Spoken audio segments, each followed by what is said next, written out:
What an intro.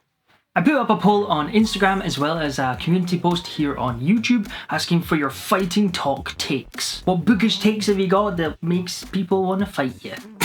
I was originally going to call this just bad takes, but then Emmy over at Slavic Reader on Instagram suggested calling it fighting take talks, which I just thought was great. So give a big thanks to Emmy either in the comments or over on her Instagram page. I'll try and get to as many as possible. I'm going to bounce between Instagram and YouTube. So let's see what you got to say that makes me want to... Could be a very sound effects heavy video. I think most of the Sanderson leather bounds are ugly AF. Excuse me. This is unacceptable, Sarah. I'm calling you out.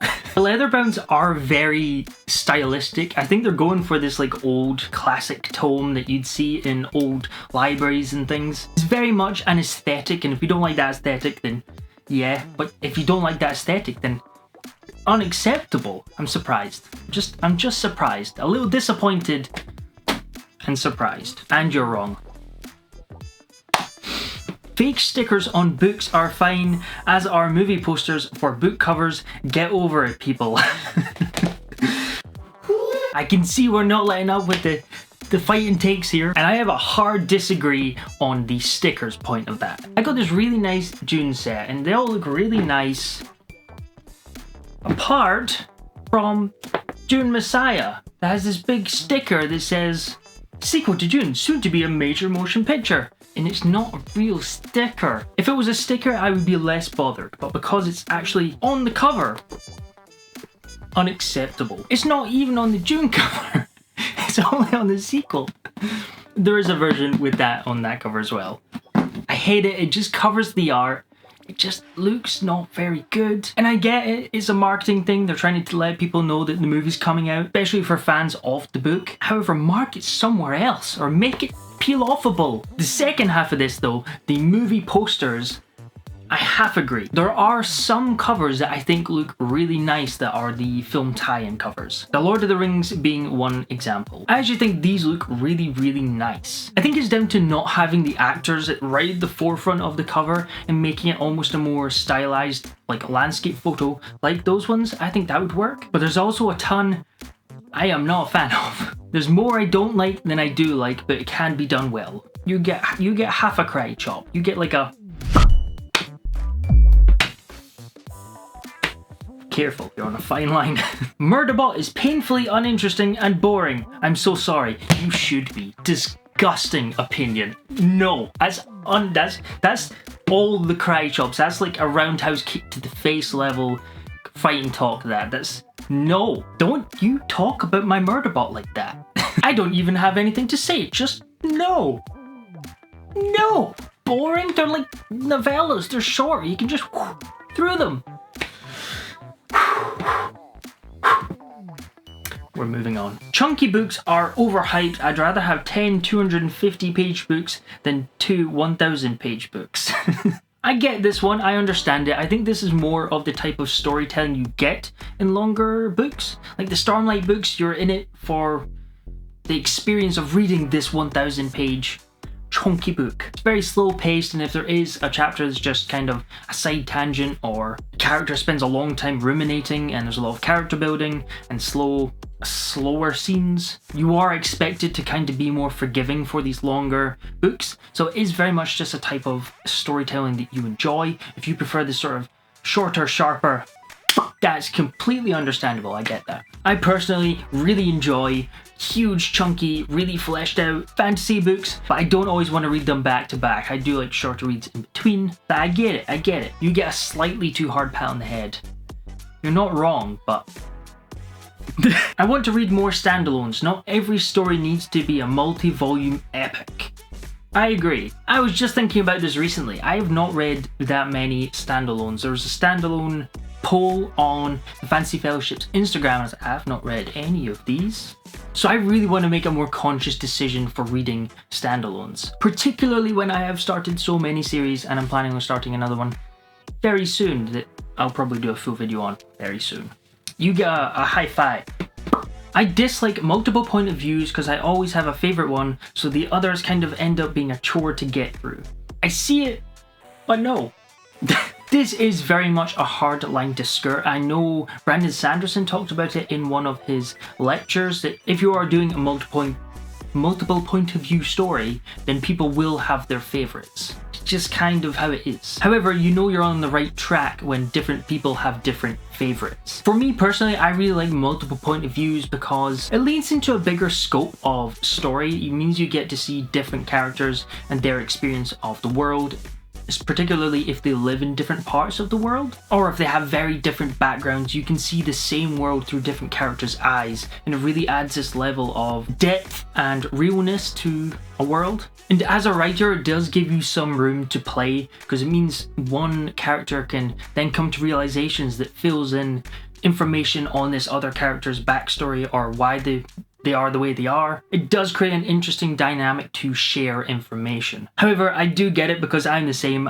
There is multiple point of views. I often have a favorite or a favorite too. And when I'm torn away from my favorites, I just want to go back to them. So I get it. You get a slightly too rough pound in the back that's kind of angry and you're like, what now? It seems a bit targeted, doesn't it?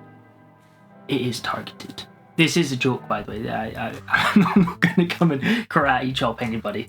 Just so we're clear, for, legal reasons, I'm going to add that in.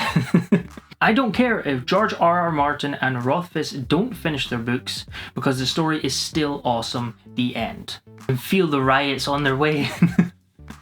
I don't necessarily agree with the point, but I will say there are some people that won't pick up the books because they're not finished, and I do feel like that's a shame to not enjoy these worlds and these stories just because they don't have a very conclusive ending. I haven't read Game of Thrones yet, please don't hurt me. But Kingkiller is terrific. They are great books. They're unlike anything else I've ever read. The prose style is beautiful, the attention to detail and all the different mysteries in the world and the lore. You can tell Rothfuss really spent the time really nailing down every small detail into these stories, and it's a shame not to enjoy that. However, I will say I need to know the ending. Because Rothfuss is so purposeful in the way he's set up this story, I feel like the ending, pulling together all these different threads and all these different mysteries that we get answers for, is just kind of a requirement. I would get really peeved if someone came up to me and went, "What's in the box? Bet you'll never guess what's in this box. It's so interesting and mysterious." Then they walk away and don't tell you what's in the box. Ever. No. However, I am also very against the constant badgering that some fans do give these authors. I get it's frustrating, but that kind of constant negativity isn't going to make things any better. It's probably just going to make them worse. But again, I do completely understand the frustration. Running out of different passive-aggressive gestures. If you get a hug, I'll bring you in, it'll just be a little bit too tight and you'll be like,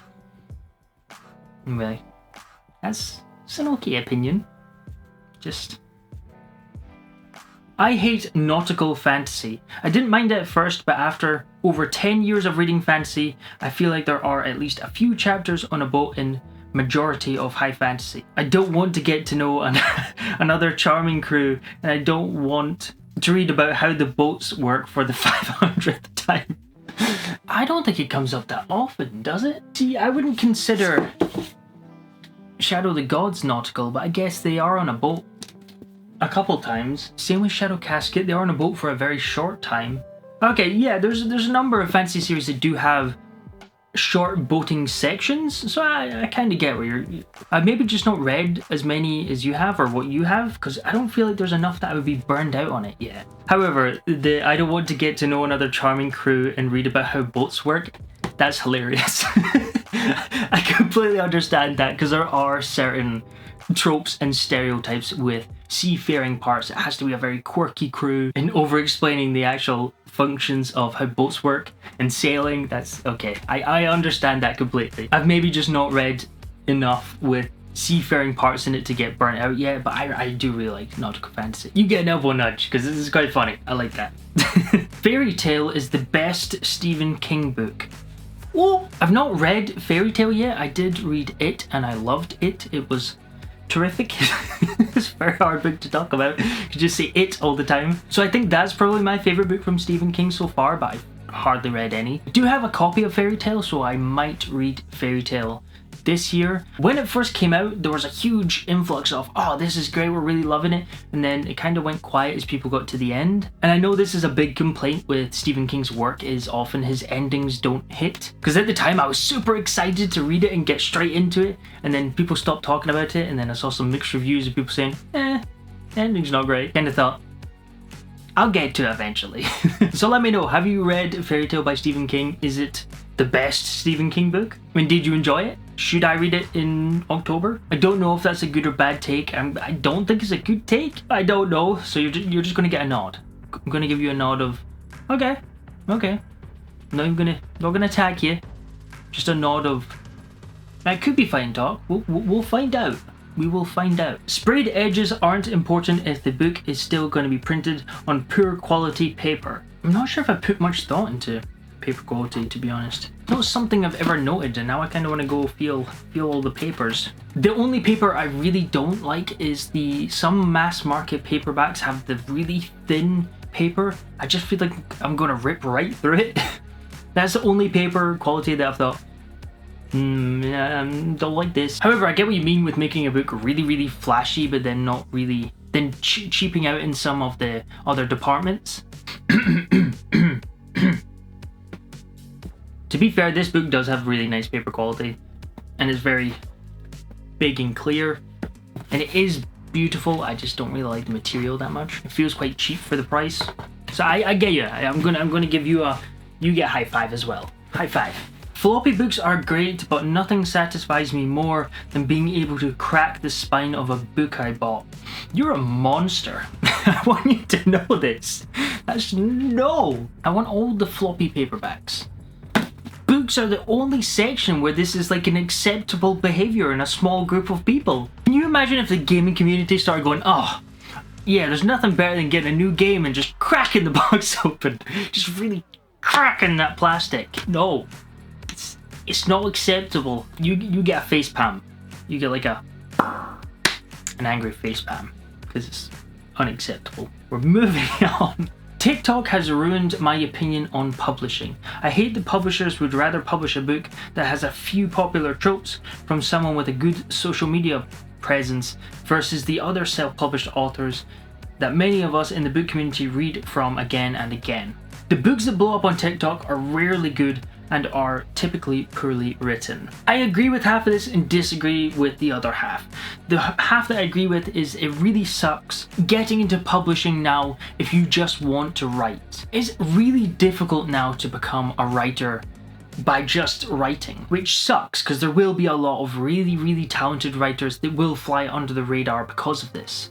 I've heard from even traditionally published authors, there's a huge push from the publishers to get onto TikTok and Instagram and Twitter or X, whatever it's called now. It's a huge push. These are their big releases that they have a huge marketing budget behind. They still want them to be present on social media, and it is a completely separate set of skills to create content for some of these platforms. And not only that, but it's extremely time consuming. If I didn't enjoy actually making videos and posting on Instagram, I would be absolutely miserable because it takes so much time to do both regularly and right. You have to be really consistent, and it's very high effort for something that you don't enjoy. However, that's not to say that you do need to be big on social media to do well. There's a ton of authors out there that are huge and selling millions of copies that are barely on social media. But you're right, the push is really coming for being on social media now, especially from the publishers. And if you're self-published, it's really difficult to get your name out there in the first place, much less if you're not on social media. However, the second half, the books that blow up on TikTok are rarely good and are typically poorly written. I'm not sure that's fair to just brushstroke everything that comes from TikTok to be, and I know you say rarely and typically, so it's not all the time, but I do think that this is more of a demographic type thing. The certain audience on TikTok are craving for a certain type of book, and that's a lot of the books that come up from TikTok.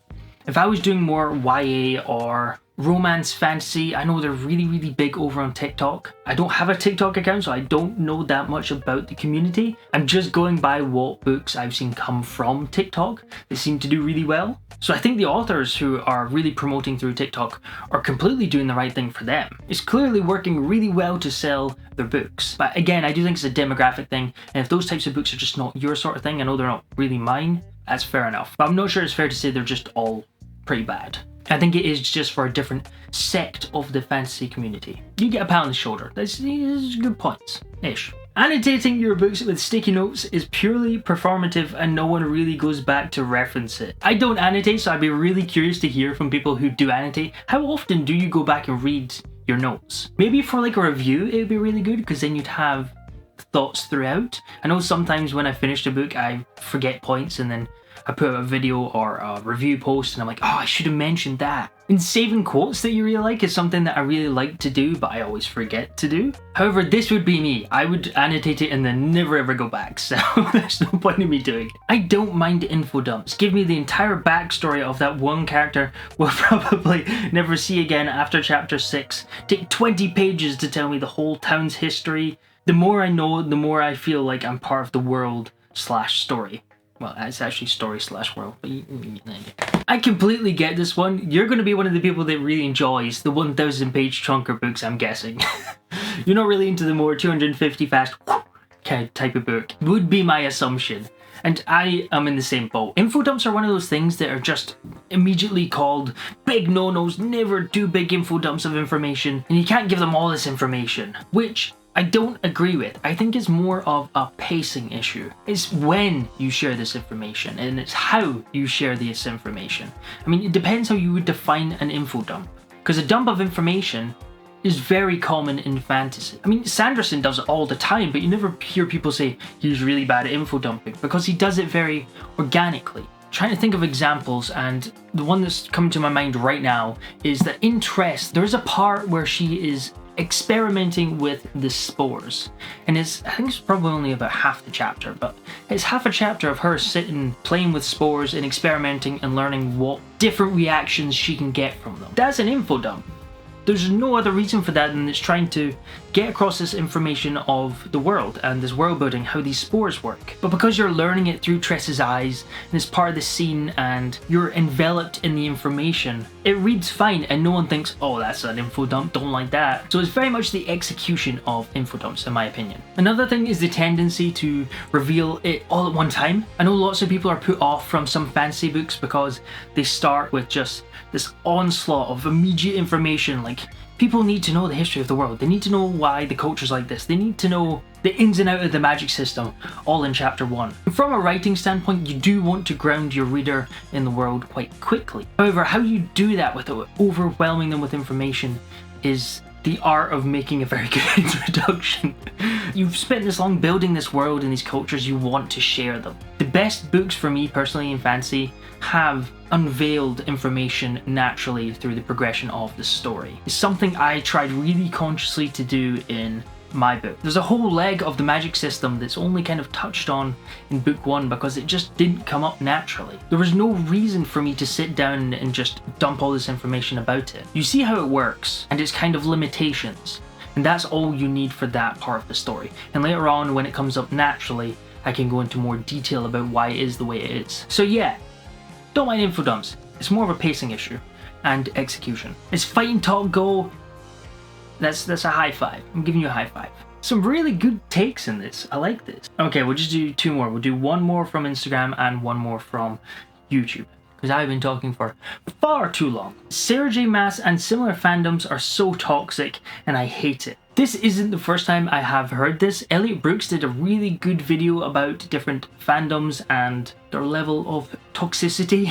I've not actually read any Sarah J. Maas, so I'm in no part connected to that side of the fantasy genre. However, I've found in the fantasy genre, the part that I'm in is insanely positive. They are some of the nicest people here in the fantasy genre, and I know you're talking about that fandom in particular. So I don't know if I'm just super lucky to be part of the fandoms that are just really chilled out and super nice, but I've run into so little negativity in this community. It's blown my mind. Of course there's some. There's always some. It's one of the reasons I really like to do this type of video, because I like bringing in some of the community interaction, being able to talk. I know it's kind of one way.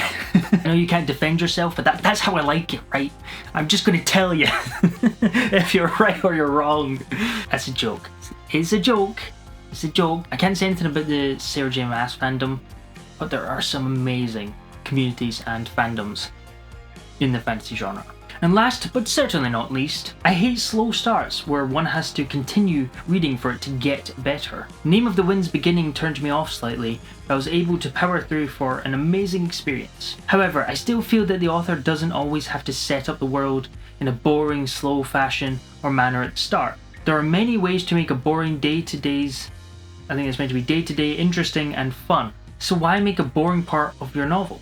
Especially at the start. I'll admit at the start of Name of the Wind, Rothfuss did introduce many things at the start in cool ways, but I felt it could be more. So the start wouldn't have felt okay or so forgettable to me compared to the rest of the book. I agree with the point, but Name of the Wind? That was what came to mind first? That's surprising actually. It surprises me because I really like the start of The Name of the Wind. Especially the prologue. The prologue's awesome. This does tie in really well to the point earlier about info dumps, is that there is an inclination to dump all this information, ground the reader, get them into the story and the world. I personally don't mind slow starts depending on how they're done. I think Name of the Wind is probably quite a good example of that because he's in the inn and he's telling this person his story, and that whole chapter is pretty slow and you don't get that much information from it. However, the one thing it does really well is it sets up the tone of the book. This is very much an execution type thing as well. Not having the Name of the Wind though. I'm also completely with you on the keep reading and it'll get better. I don't like that. It should be better now. There's too many good books to deal with better later on.